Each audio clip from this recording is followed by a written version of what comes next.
So Janis Hunter, Yes, sir. my mom. I met you a time or two. Yeah. Ladies and gentlemen, this is my mom, Janis Hunter. We're down here at the Santa Fe River in the beautiful Brantford, Florida. This is pretty much where I grew up. I mean, I've kind of been everywhere, and we'll talk about that in a little bit. But this is my mom, Janis Hunter. She's the legend, as I call her, in the show world. She's come up with some amazing crosses. But, you know, as I say that as well, one thing my mom's never too proud about is saying where she got those crosses from and where it all started. Yep, that's for sure. Where did it start? Well, I first tried to show some hunting dogs and of your dad's, and that didn't work out too well because, like my dad, who was a carpenter, always said, you can't start crooked at the bottom and finish straight. Well, I found that out pretty quick. And he was a perfectionist. And he was a perfectionist. So we played with that a little bit. Jason was just a little boy. And so I tried to buy a few dogs. Didn't really know too many people.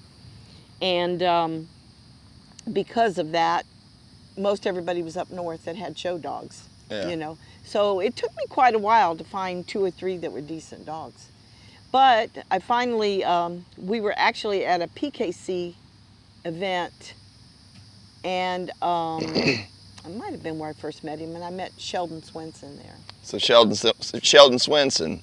Now, Sheldon Swenson's kind of where it really began with you and I both. Right. I mean, really. Yeah. Let's talk a little bit about Sheldon and what he brought to the table for us. Super nice man, very smart, been around the hounds a lot of years. He had brought a dog there. He had just gotten back from a gentleman that was in the military and said that the guy, you know, couldn't do anything with the dog because he was in the military, so Sheldon got him back. I saw the dog. He had a calico ear. And I saw him, and I said, what is that dog over there? And Sheldon's like, don't let anybody see him. He's got an ear that's got white on it. I said, I don't care about that. I said, let me see the dog. And he showed him to me, and it was All-American Joe. And I had told Sheldon then, I said, do you want to sell him? And he said, well, no, I just got him. You know, he said, the owner's in the military, can't do anything with him, so I bought him back. I said, well, if you ever decide to sell him, let me know. Yeah. And so he said he would. Well, it wasn't but about a week or 2 later, he called me and said that he would sell him to me. And I was really excited because I really liked All-American Joe. He had nice ear set. He had good, thick bone. Yeah. Beautiful head, you know. Yeah. The only issue I saw with Joe at the time was just slightly wet under the neck, which was a pet peeve of mine. Mm-hmm. And anyway, I showed Joe, which I didn't know much at all at the time, but I showed him and I won some with him and I just had a ball, you know.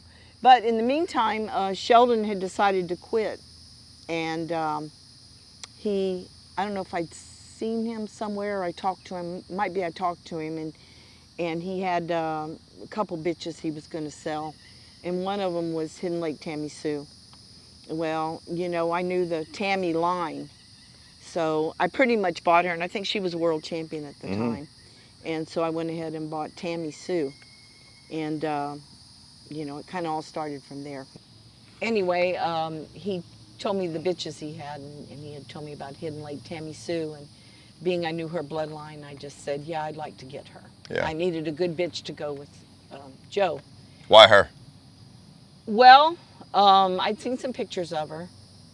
I liked the way she was made. And like I say, yes, bloodlines are super important to me.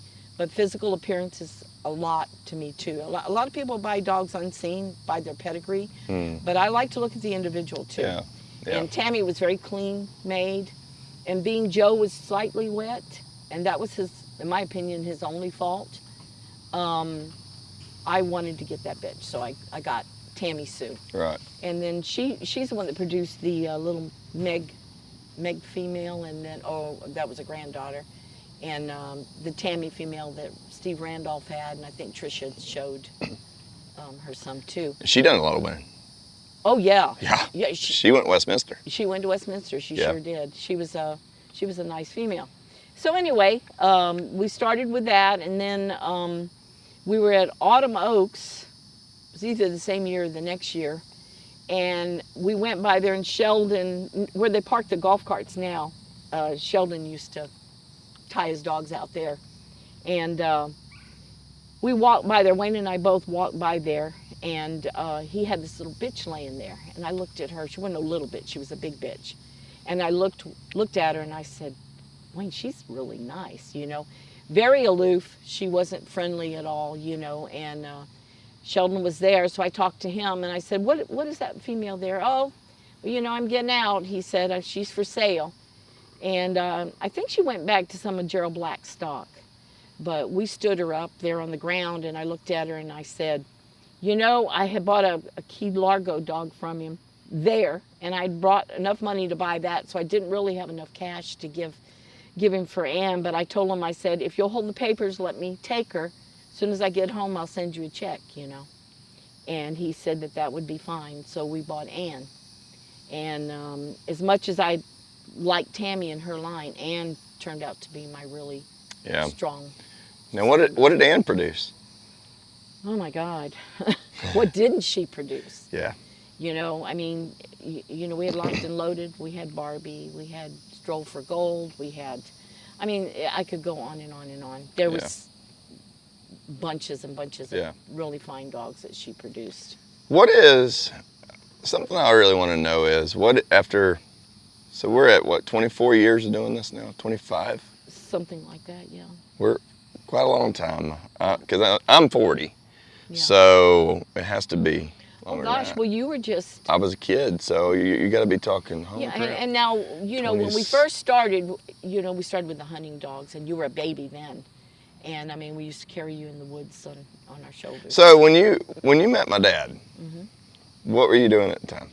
I worked, well, no, actually, when I met your dad, right before I met your dad, I was training horses and breaking horses for a gentleman down the road, and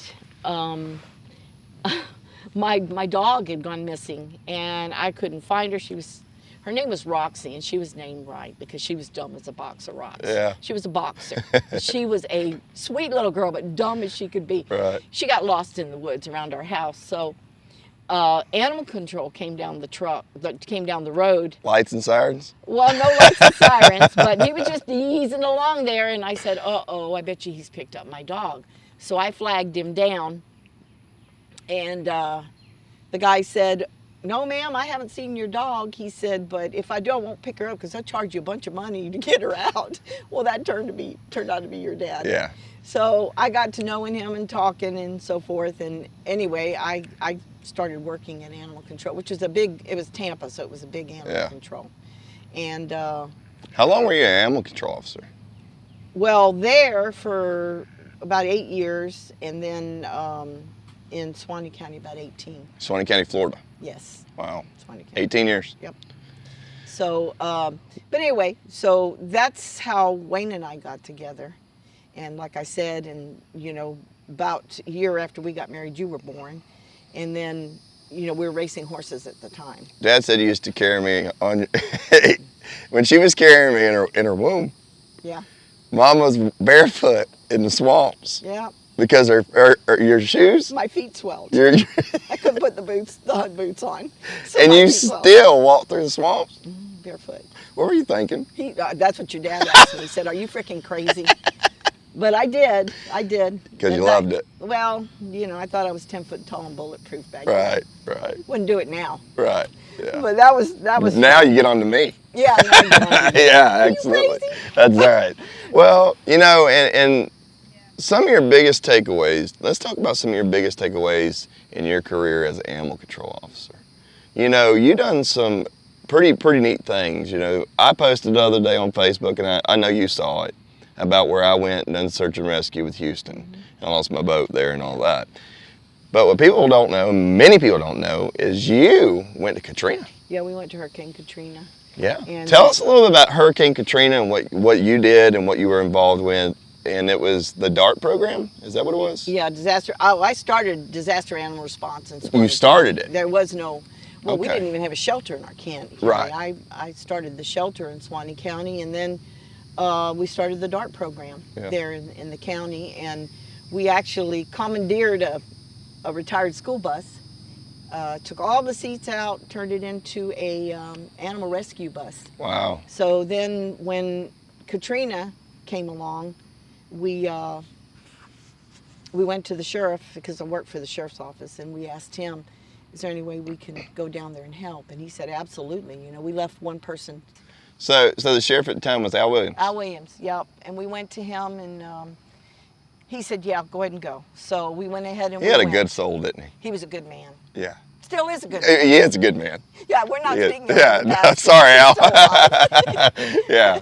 But he's a great person. I see him Yeah. every once in a while eating breakfast. His son is also involved with the sheriff's Yep. office, Buddy Williams. Buddy Williams. Yeah, Sure is. but He's under sheriff now. under sheriff. Yeah. Yeah, Swanee County. Yeah. But anyway, so me and some of my volunteers, we booked it over there to Katrina. We went to a little place called Plaquemine Parish, and we took the bus down there. We had air conditioners set up in the bus, and we had cages all in there, and we rescued a bunch of animals from a shelter that was underwater there. We saw some destruction I couldn't believe. It was just amazing. And let's see, and then there was a huge horse park near there, and that's where we stationed. The donations, I've never seen donations like that in my life. I mean, it was unbelievable. People brought stuff in there for animals, you know, a lot of new stuff, you know, leashes and crates and X-pins and anything you can imagine. Of course, the dog feed was stacked to the mountain. But I'll never forget, every time somebody would come and claim their animal, they had a bell set up and they'd ring the bell. And everybody'd stop what they were doing and holler because somebody picked up their pet. We had goldfish. I mean, how do you rescue a goldfish from water, you know? But we had goldfish. One net at a time. We had cats. We had dogs. We had horses. We had every kind of animal you can imagine. And it was a big time. We had a good time down there. We were exhausted. We overheated a bunch because it was over 100 degrees there. How many of you was there? 1, 2, 3, 4, 5. There was 5 or 6 of us. Right. And anyway, we stayed there about a week. And then what they would do is just rotate you out and bring somebody else in. But that was a good time. Yeah. And then, of course, we did a lot of local rescue, too, because we had a few storms here that we had to rescue animals from. So. Yeah. All your years of animal control, what is the craziest moment that you ever had? One that you never forget? I know one there. We had a rabid bobcat. Oh. Yeah. I remember this. The rabid bobcat, and it literally jumped on a woman's back and dug its teeth and claws into this woman's back. And it was just horrific. It was, I'll never forget, we got the call. Fish and Wildlife wasn't available at the time, so we got the call. Deputy went with me. We were actually at a funeral for one of the deputies, and we had to leave there. No. Booked it out there. I look out there, and here is this cat running behind a herd of cattle. The cow's kicking the bobcat. The bobcat falls down, gets up like something out of a horror movie with eyes this big around, and looked at us, and I radioed the deputy. I said, look over there to your left. The thing looked at us, turned around, ran back to the house, got under the hedges. And I had to get on my hands and knees with my control stick and try and catch this bobcat that was growling at me the whole time. Turned out it ran behind the house. I had my control stick and I had a net. They had their shotguns. Finally, Fish and Wildlife showed up, but they were late to the party. And they were going to shoot it with a shotgun. Well, if they'd have done that, they'd have hit the house. So the thing, all of a sudden, we're discussing where we're going to go. This thing just come running straight at us. And I'm thinking, net or control stick? Which one? Threw down my control stick, and that thing ran at me, and I threw the net over it, caught it, and got it down, and I euthanized it on the spot. Whew. But that was, they had to quarantine the whole herd of cattle. When you got an animal that upset, that It was rampant. crazed. It was crazed. How do you handle that? How do you handle, literally, you got it in the net. You got him in the net. What do you do in that moment? Well, the bad part is, first of all, my net had a hole in it. So I was really concerned because it had a hole big enough for its head to get through.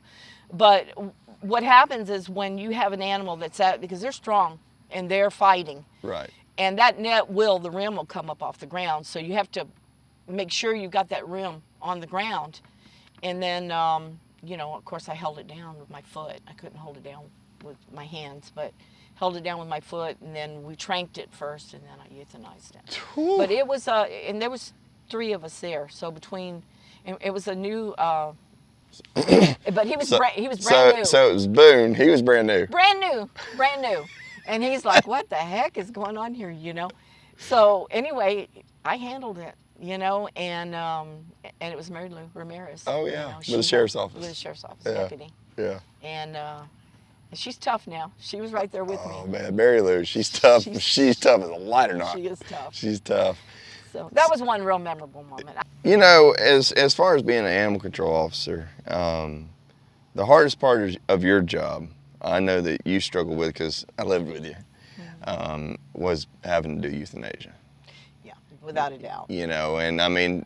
We weren't a no-kill. So they were not a no-kill shelter, so unfortunately, they had to put some animals down. Yep. And people don't understand how that affects people. Yeah, and it was a daily struggle at times. They would come home and they'd be upset. And when I say they, my dad, Wayne. Wayne worked for the city. Yeah. And he took care of the city, and I worked for the county. Yeah. And Wayne was, he was with Hillsborough County for 15 years, and then he was about, I think, 8 years at City of Live Oak, and then I was with the county. Yeah. No, he was there longer than that, but anyway, he's there quite a while. Yeah, and that's something that, we both struggled with that. You both struggled, and then you got some amazing dogs out of it. You got Brindle, and you got so many wonderful Maggie. I mean, you know. My AM staff was Maggie. Oh, what a doll she was. Yeah. Yeah. And Dolly, the little dachshund. Yeah. I just lost her about a week ago. Yeah. But she was about probably 15. So if anyone's out there and they're ever shooting for a career path into animal control, what would be something that you would tell them straight away that you better know right off? It's not for the faint of heart. It really isn't. You've got to be able to deal with euthanasia. You know, more and more they're getting away from kill shelters and trying to do no kill. You're still going to have to euthanize some. Of course, I was certified to euthanize, so that was good. But you see a lot of heartache. What upset me a lot was when an elderly person would die, and the family would go in and clean out all the possessions that were valuable. And of course the animals were of no value, so they'd bring them to the shelter. And here's these poor animals that just lost their owner. Their life that they've had for 10, 15 years. And they just bring them there and dump them. And that would break my heart, just absolutely break my heart. Yeah. It was something hard to deal with. That's tough. It was a tough line of work. You really have to. I know that over the years, you know, we knew a lot of deputies and became friends with a lot of deputies, and I remember so many of them. Man, I don't want ever have her job. Well, I'm going to tell you honestly, when I first started there, I think a lot of them, because there had never been animal control in our county, they thought it was a joke, you know. Our Lady of the Dogs, you know. I know one. Dog lady. Yeah, one of our officers there made that comment, thought that was real funny. But you know what was funny is through the years, because I worked hard and I built up a reputation there. By the time, well, way before I retired, they would come to me. Janis, I got a problem, you know, with my dog. You know, what can I do about this? Janis, I think somebody shot my dog. And this is an investigator. I think somebody shot me. I said, nobody shot that dog. You see the dog's neck. Look at the dog's neck. Now, you're an investigator. You see the slobber on that dog's neck? He's been fighting. Right. You know, I mean, it's simple deduction, but he didn't know it. An honest mistake. Yeah. You know, and that's how things can quickly escalate. Or you'd get a deputy be out there and he'd have his sunglasses on, big old dark sunglasses like they like to wear, and he'd have some dogs cornered up somewhere, and he, you know, 2 of the dogs jumped out because they were young. The poor old dog couldn't jump the fence, so he's stuck there. So the deputy tells me, well, I don't know what you're going to do. You know, it's a bad bunch. And I'd go over there and I'd say, really? And I'd go over there and go, come here, baby, and squat down, call the dog. I said, take your damn sunglasses off. and he'd say, I knew when you got here you'd do that. And, you know, the dog would come right up to me. But, you know, it's just It's crazy also the amount of respect you can earn It's very true. by doing your job. Well, yeah. You know, because you did. You ended up getting so well respected by so many deputies. You know, we had murder scenes, we had deaths, we had abuse. Yeah. You know, when I was in Hillsborough County, I was in charge of cruelty investigations. I went to court many times on cruelty investigations. So that was a learning experience too. And I found out the best thing to do is shut your mouth, let them make fools of themselves, and then state the facts. That's kind of the best thing to do with people in general. It's very true. Very true. You know, because there's some people out there who just don't shut their mouths. No. And when you don't shut your mouth, it'll get you in trouble. That's true. You know, and that's a good lesson for everyone. Yep. You know, but let's talk about when I got into hunting.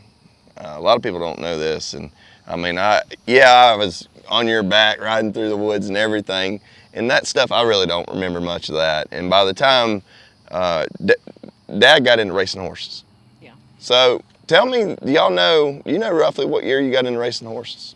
Well, you know, before I raced horses, I showed horses. Oh, okay. So, and that plays a big part into the story because I learned a lot about proper structure, about form to function, about the way an animal's supposed to be made, you know, and especially with conformation and halter horses.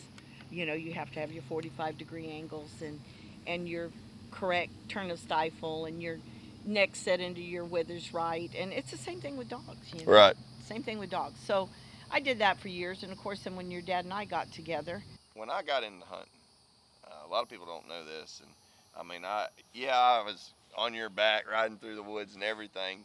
And that stuff, I really don't remember much of that. And by the time Dad got into racing horses. Yeah. So tell me, do you know roughly what year you got into racing horses? Well, you know, before I raced horses, I showed horses. Oh, okay. So, and that plays a big part into the story because I learned a lot about proper structure, about form to function, about the way an animal's supposed to be made, you know, and especially with conformation and halter horses, you know, you have to have your 45-degree angles and your correct turn of stifle and your neck set into your withers right. And it's the same thing with dogs, you know. Right. Same thing with dogs. So I did that for years. And of course, then when your dad and I got together, you know, we actually started racing. When we started racing the horses, we had to stop with the hounds because we got really involved with that. And one of the first horses we had, he ran out about $50,000. Wow. Know, he was a decent little horse. His name was Dick Anderson, and then we went on and we started training ourselves. We had a trainer for that first horse, and then we started training ourselves. And actually, you broke. What a lot of people don't know is my mom was a heck of a horse trainer. Yeah. My mom broke every single colt that came to our farm. Well, we started line driving. That's right. And I did a lot of the line driving, and I would start them, and then we had a jockey come in later, and that would ride them after that, finish them. But yeah, I did a lot of that. How much do you think line driving helps in horses? Oh, tremendous help. I mean, they're broke before you ever get on their back. Yeah. I remember jockeys thanking you. Oh, yeah, they appreciated it. That's right. Because they literally could get on them in the round pen and, you know, open the gate and go. And they already have a handle on them. Oh, they had a handle. Yeah, that's right. I could weave them in and out of poles going backwards, you know, backing up. Right. So, you know, I did a lot of that, and of course, with the conformation, you know, that helped a tremendous amount when we decided to get into the dogs. But yeah, we raced horses for 10, 15 years, I guess. Well, and when you raised horses, you were fairly successful with one particular mare, too. Sig's First Call. Sig's First Call, and Sig's First Call was a big stakes winner. Yeah. And she won 11 in a row at one time, I think. She was a huge stakes winner. Golly. Started out, we couldn't win a race with her. Jet black. She was gorgeous. She was as black as your shirt. And we couldn't win a race with her, and she did finish a third, and we knew this horse had speed. Could not win a race with her. I was walking back to the barn with her, and she coughed. And I told your dad, I said, I think she's a bleeder. I think she's bleeding back, which for those of you that don't know, will cause a horse to quit on you. Because this mare would break, and she'd get out there and then just fall back and quit. Well, Wayne said, well, just go ahead and take her to the test barn and let them scope her. And sure enough, she was bleeding. So we went ahead and put her on Lasix. Thank you. Yeah. Totally left my mind. And next out, she was wire to finish. Wire to wire. Blew them out. Just blew them out. Next out, same thing. And she won from then on. I know she won 7 stakes races in a row. Yeah. Then we went to Houston. Sam Houston Stakes and took her to the boys. So you Took her take to the all boys. those days, all all colts, those 1 memories, filly. And then we 2 moved or back, 3 world champions in it. And as we moved back to Florida. And everybody was telling So then we moved your back to dad, Florida. why are you And going as to we take moved that? back Are to you going to Florida, break her heart? You Dad know? slowly Wayne started said, getting back into racing. she can't read the odds. Well, what was funny is, They didn't know see, her heart. we did not we know were what this mare training was for made a of. You remember fella. what the jockey said? Yes, Dad got a couple About her- dogs. about her grunting? And I think we won. He Um, said you she know, was. She just drew a- the a outside local of the hunt or track, whatever, which was and it the was in the slowest part book of the or track. whatever. He got a phone call from this She- guy. His name was Paul She Holt. left when she would leave the gate. And she would just Paul literally drop down. says, she'd leave like a is this rocket. Wayne Hunter? She Her was nose would Dad touch. says, yeah. She was He says, amazing. She Wayne, was absolutely amazing. this is Anyway, Paul she Holt. won the race. Yeah. For those of you Yeah, that they don't said, know, the jockey said, I never heard Paul one Holt grunt was so one of the hard." ones. She- They that, said he started came back and PKC. he was doing He his was one whip of and the he said three she that was started literally Kentucky. grunting when she He came was one of the across that hub, finish they line. called her. Now she only won by a nose, but she won. And Yeah. anyway, all colts. Wayne said, "Yeah, this is Wayne Hunter." He said, "This is Paul Holt." He said, "You trained horses for me out in Texas." Had no idea that they had hounds in common. Never talked about hounds. So anyway, they got together and actually partnered on a couple really, really good fine hounds. And we're friends all the way up Oh, until yes. Paul's loss. Paul until died, yeah. Yeah. It's amazing how 2 worlds can come back together. Yeah. You know. And then Dad got back into hunting, and then we got into show dogs. Yep. You know, I remember going to the hunts, the local hunts over here in Old Town, Florida. And Jody Stevenson was running the club, him and his wife at the time. Remember Jennifer Green would show Jennifer up. Green would show up, and we'd cook out. And I tell you, that was some good times. was and beautiful. At that time, you and we didn't have show dogs. No, we had hunting dogs. I was showing Old English Dog that was off a Michigan Swamp Rooster. So if y'all don't know, I started with a blue tick. And then I moved Sprocket. on with Sprocket, and he was mean as a rattlesnake. Horrible. He was bad and mean. And then Daddy, he said, we got to get him a hound, something that's worth a killing, you know. Yeah. And he got me the Michigan Swamp Rooster Dog. Well, I ruined him too on Caged Coon. So I would go out there almost any time Daddy would. Then came along the Michigan Swamp Rooster Dog, and he was an English dog, and I absolutely trashed him on Caged Coon. But every time my dad would trap a raccoon, I'd beg him, I'd go over and just put him on a raccoon. We'd go to a hunt, and they have a treeing contest. I went to every treeing contest in the country. I ruined that dog. But he was good on the bench. He was great on the bench, and I won every treeing contest and I ever put him in. Well, that's how you sold the dog. I did at the Grand American. Yep, it was at Grand American. You know, I sold that dog on the tree. I pulled him off a tree, and he wasn't worth a crap for hunting. He was mean He was too. in the train contest. But I won the treeing contest with him, and a gentleman walked up to me at the after the treeing contest, and he walked up to me in the stud barn where we always are at, right there at the corner, and he says, "Jason Hunter?" I said, "Yes, sir." He says, "Is that your English dog?" I said, "Yes, sir." He said, "You want to sell him?" I said, "No, sir, my daddy." He said, "If you don't sell that dog." That fella offered me an amount of money, and Daddy looked at me, and his eyes got that big, folks. And I said, "What?" He said, "If you don't sell that dog." And I said, "Do what?" He said, "Come here to me." And I said, "Well, give me a minute." 'Cause I could tell. I said, "Dad ain't happy with me." So I walked over there. It wasn't that Daddy was mad. Daddy knew what kind of dog I had. Oh my God. And the guy giving me dumb money for him. I sold him. And Dad, I never forget, Dad said, "Here's all your money. Yep. Go buy whatever you want." He said, "I'm going to get you another dog." And I think that was the last time I ever had a dog out of breed that I hunted in a hunt. I That think wasn't so. a tree and I think walker. So you got Road Ranger after that. I had, right after that, I got Road Ranger. Dad bought me Road Ranger. I think he got him from down south. Well, his name was actually Ranger. Yeah. We called him Road Ranger because he had this one spot that he absolutely loved. Ranger's Hole. Ranger's Hole, we called it. And Folks, it was crazy. This dog, you could turn him loose. And we had a spot called Armadillo Hole, and it's because old Wash from Tommy Jackson. Yeah. Wash was the black and tan that Tommy Jackson had out of Lake City, Florida. And Wash, boy, he would get into them armadillos and tear them up. You hear him shocking him with the old trash breakers. Yeah, then Dad'd go catch him for him, and he shot Dad. And then he shocked Dad. I mean, we had some wild times out there, and you know, Speaking of wild times, before I get past wild times, let me talk about one wild time. You got an experience in the woods you had one night. Yeah, people are gonna think I'm crazy. I know, but you're gonna tell it. Because I'm not a UFO freak or anything like that. But yeah, we were in the woods and we were on kind of a dim road, and we had cut the dogs and they went on in the woods there. We were listening for them to open, and it was completely quiet out there, like it is most of the time when you hunt, you know, until the dogs open. And all of a sudden, you just kind of look up, and the sky was dark, but not pitch black, and the shadow just came over the top of us. Wasn't a cloud. There was no motor sound. And to this day, I didn't know whether to jump in the truck, whether this thing was going to beam me up, or whether to run in the woods. I didn't know what to do. Anyway, we just stood there. I about went my pants. It scared me so bad.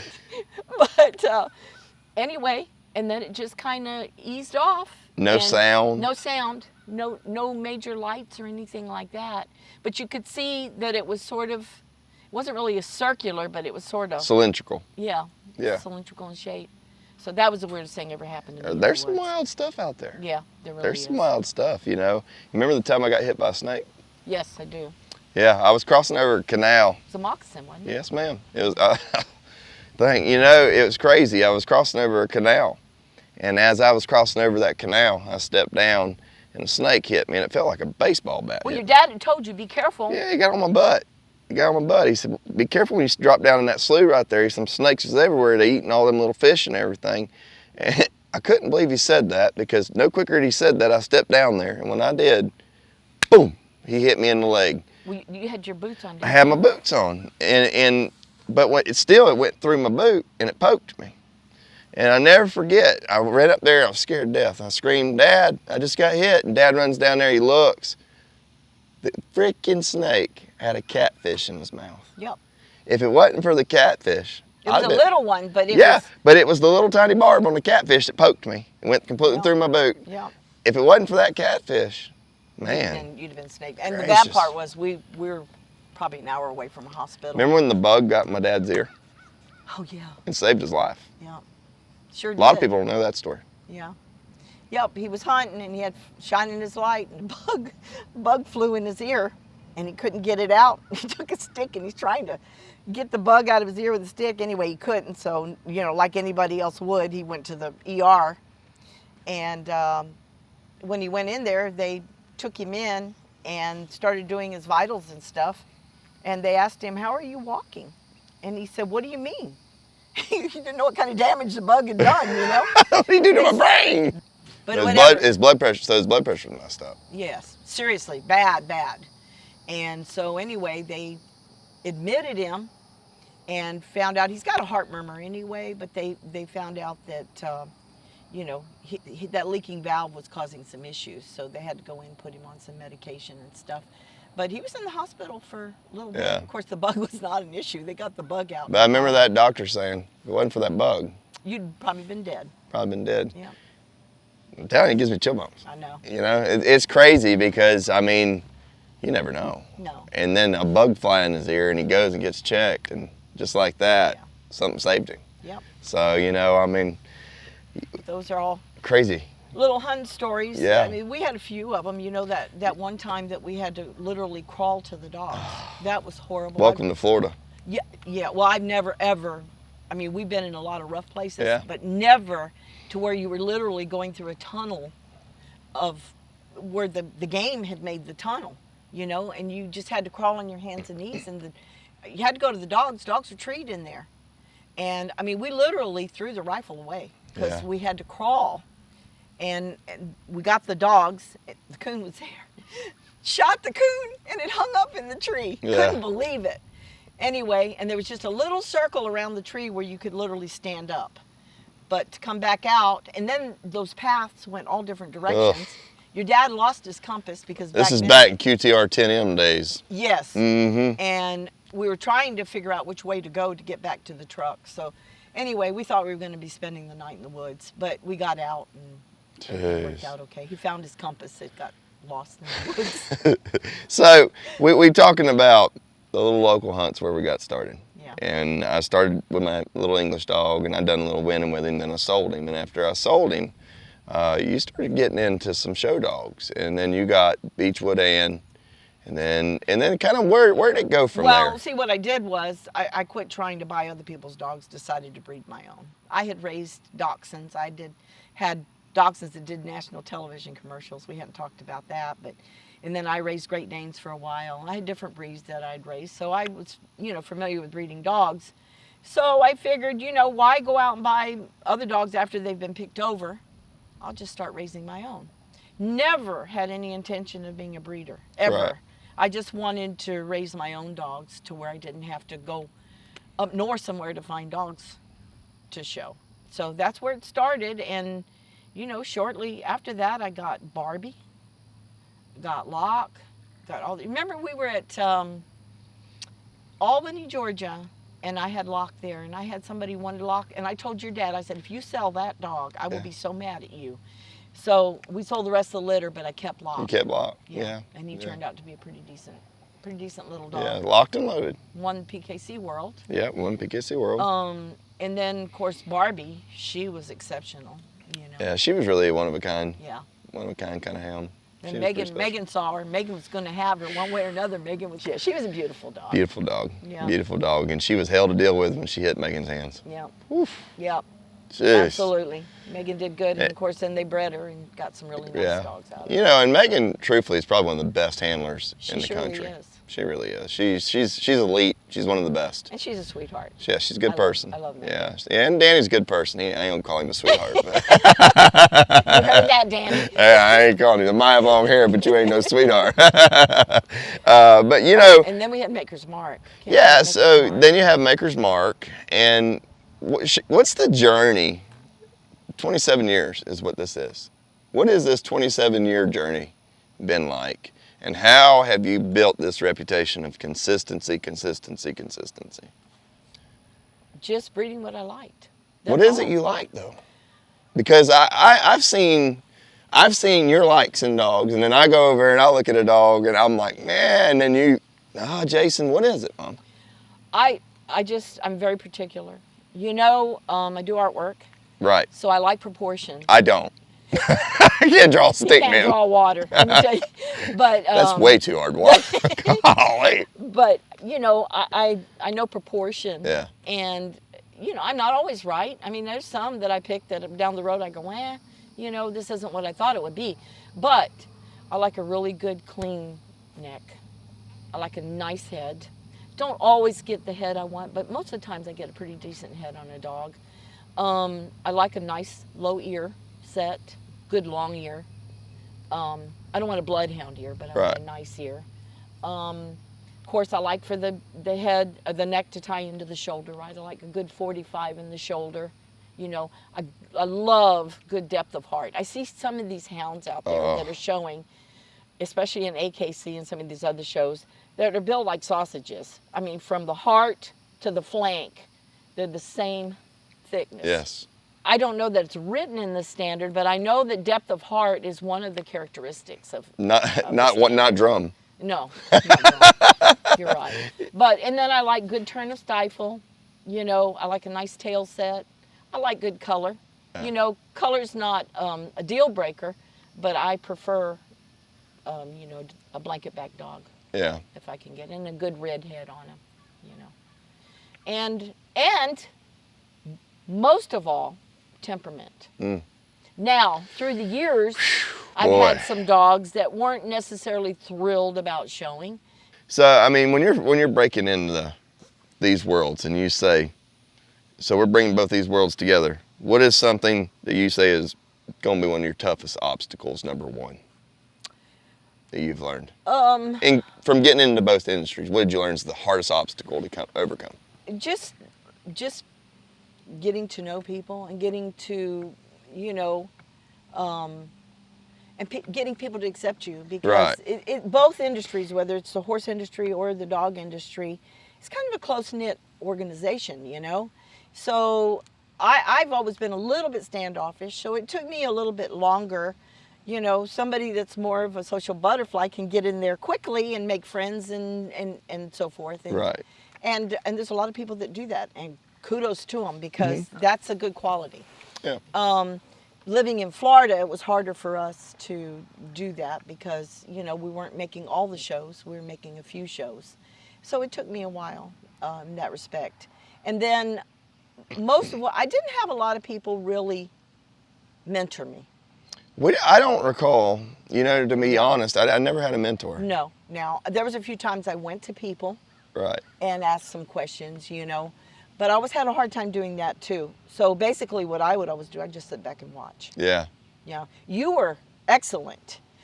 I mean, from the time you were little, of mimicking anything. I'll never forget when we had the horses and we had them in training. We had a hot walker there at the house, and we had a wash rack, and you know, we'd put the horses on the wash rack, The wash rack, and wash them down, and you'd have your little plastic horse there, and you'd pull it up and put it up on the wash rack, and you'd wash your little plastic horse down. You were always good at picking up things really, really quickly, and that's been the way it's been through the years. Yeah. You were always very, very talented that way. Me, not so much.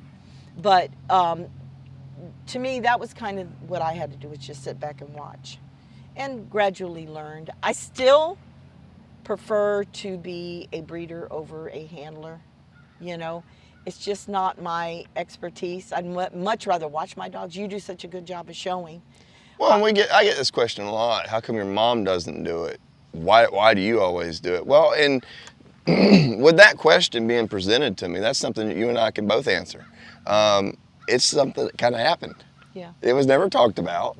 It was never discussed. It was just Mom was so good at breeding, and she got good dogs over the years. And then I just said, well, if Mom's got good dogs, I'm just going to help. Well, and back up to where you had your English dog. Yeah. You know, he was just sort of an average English dog. He was a hunting bred dog. Yeah, and we went to a few big shows with him. You didn't win at the big shows with him, but you could compete, and you competed well. You got cheated a bunch, and I will say that. You got cheated a bunch. Yeah. Remember when we had to flip the quarter? I do remember the quarter flip. Yeah. Yeah. Yeah. But anyway, that being said, it did help you.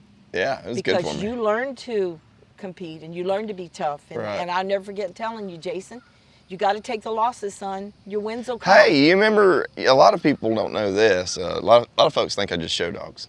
They don't understand that when we were in Old Town, I was a young boy, and my dad was sending me alone on the cast. And he said, no, you get out there and fend for yourself, you're going to learn. Yeah. And if that's one thing I'll ever compliment my dad on, it was he taught me how to be strong. Yeah. Mentally, he said, you get out there and you compete, and you're the same way. You know, I have a story that I'll share. When I first, if you don't know, I also rode bulls over the years. And I started when I was young doing that, but I'll never forget, we were in Bandera, Texas when I started.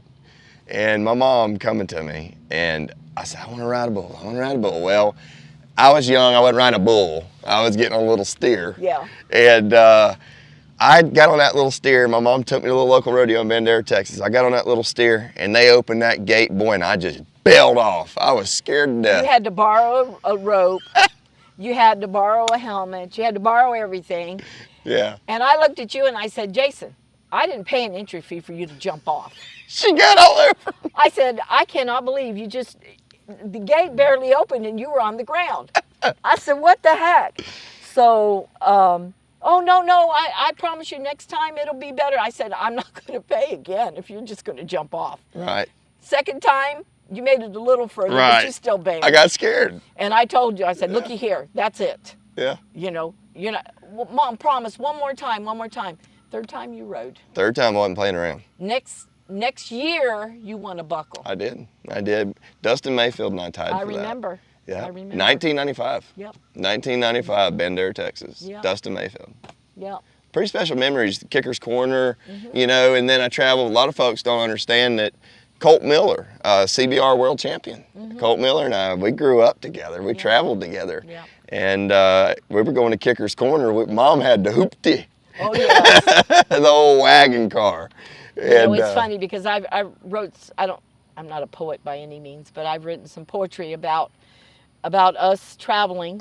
Your dad was racing horses at the time, and we were in Bandera, Texas, and we were traveling to Kicker's Corner, and I would take you and Colt Miller, and we get in that old station wagon I had, and and the springs were bad, and we kind of Bang, bang, bang, bang, all the way down the interstate. And for those who don't know what Kicker's Corner is, it was a bull riding place, but it's also featured in the film 8 Seconds. Yeah. And also Dustin Mayfield, that I tied for with the buckle, he played Little Lane. He played Lane as a child. As a child in the movie 8 Seconds. Yeah. So, and then I dated Amanda, his sister, when we were kids. Yeah. So kind of a cool little web we spun there. And then over the years, we moved back to Florida, and I kind of lost touch with Colt. And I'll have Colt on the podcast here soon too. That's going to be a fun one. That's neat. Yeah, and he went on and was very successful in bull riding. He's still riding, isn't he, Colt? No, he broke his neck. Oh.